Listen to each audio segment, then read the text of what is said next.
먼저 마켓 A를 통해서, A컷을 통해서 오늘 시장의 좀 분위기를 짚고 갈 텐데 두 인물의 한 기업에 대한 지분율입니다. 어떤 기업일까요?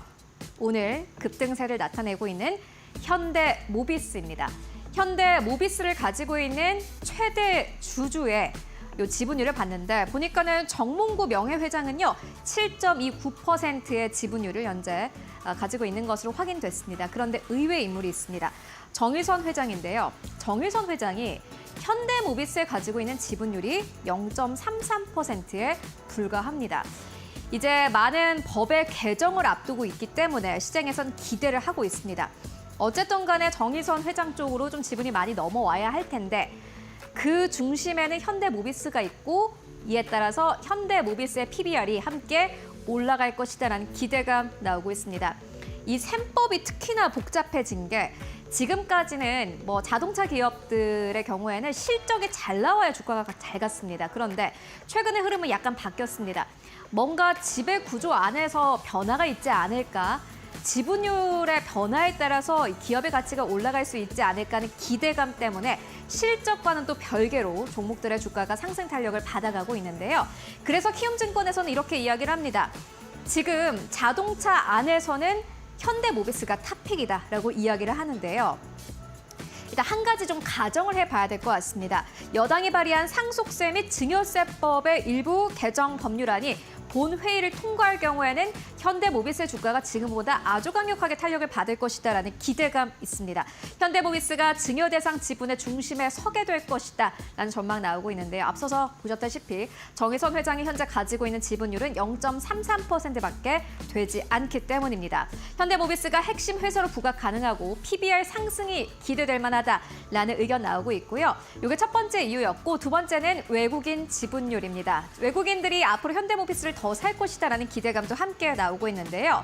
또 이뿐만이 아니라 품목관세의 손익 충격 강도가 상대적으로 완성차 대비해선 덜하기 때문에 지금 현대차, 기아 그리고 현대모비스 세 가지를 두고 본다면은 키움증권에서는 현대모비스가 답이다라고 이야기를 하고 있습니다. 키움증권에서는 이렇게 이야기를 합니다. 우리는 2024년 11월부터 자동차 전체 섹터에 대해서 뉴트럴, 중립 의견을 계속해서 유지해왔다. 그런데 현대모비스만큼은 그 안에서 최선호주로 제시하고 있다. 실적 방어와 멀티플 재고 가능성을 동시에 고려할 수 있는 훌륭한 기업이다라고 이야기를 합니다. 조금 더 자세하게 만나보시죠. 현대모비스 같은 경우에는요, 사실 관세 이슈로부터도 어느 정도는 조금 자유롭다라는 게 또 다른 특징이 될 것 같습니다. 지금 중국과 미국이 히토류를 두고 엄청난 신경전을 벌이고 있는 부분 여러분들 아마 다들 아실 텐데요. 중국의 히토류 수출 제한 조치에는 구동 모터형 연구 자석이 포함되게 됩니다.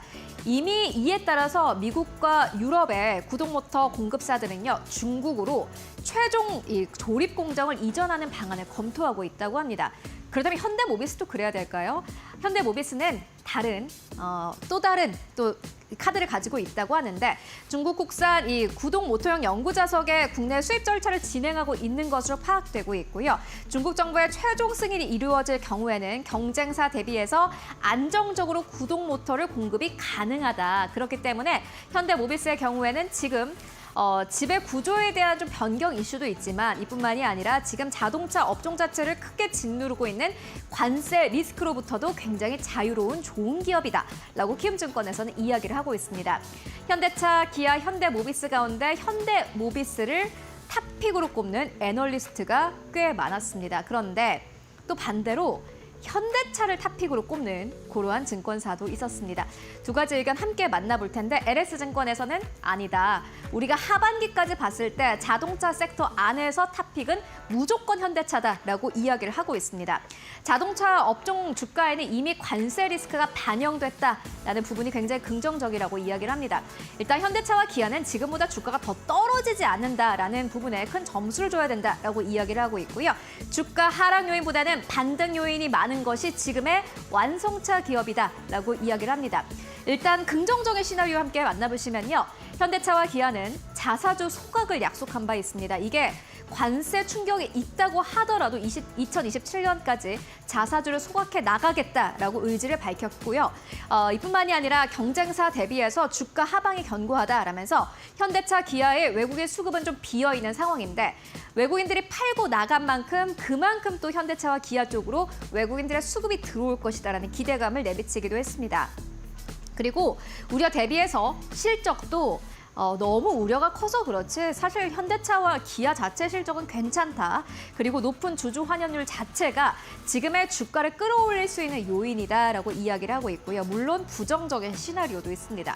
뭔가 한국과 미국 간의 관세 협상이 제대로 되지 않는다면은 특히나 자동차의 경우에는 트럼프 대통령이 굉장히 민감한 섹터이기 때문에 여기 25%의 관세가 그대로 부과될 가능성도 있습니다.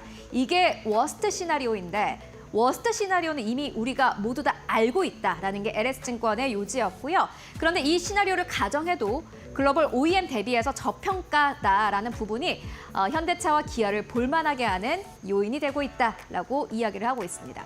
이뿐만이 아닙니다. 지금 현대차와 기아를 또 끌어올릴 수 있는 요인이 두 가지 있는데 자동차 판매입니다. 자동차 판매 부진한 거 아니야? 라고 의문을 가지실 수 있겠지만요. 내수 쪽에서 약간 부진하고 유럽 쪽에서도 약간 좀 부진하긴 합니다만은 하이브리드 차량은 여전히 잘 팔리고 있는 것으로 나타났습니다.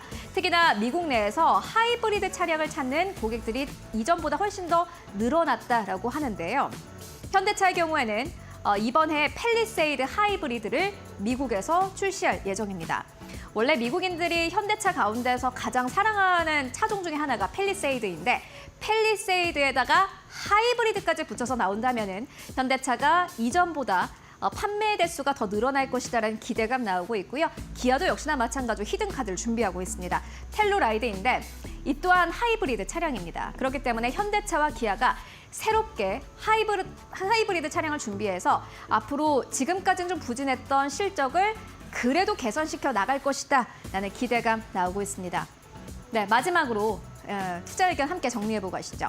LS증권에서는 완성차 중심의 저점 매수 전략은 유효하다라면서 관세 영향과 실적 피크아웃 등 악재는 현재 주가에 반영돼 있다. 그리고 우리의 탑픽은 현대차다. 기아보다는 현대차가 어쨌든 간에 PBR이 조금 더 낮기 때문에 조금 더 저렴한 현대차를 보자. 그리고 현대차의 목표 주가를 30만 원으로 본다라고 의견을 제시했습니다.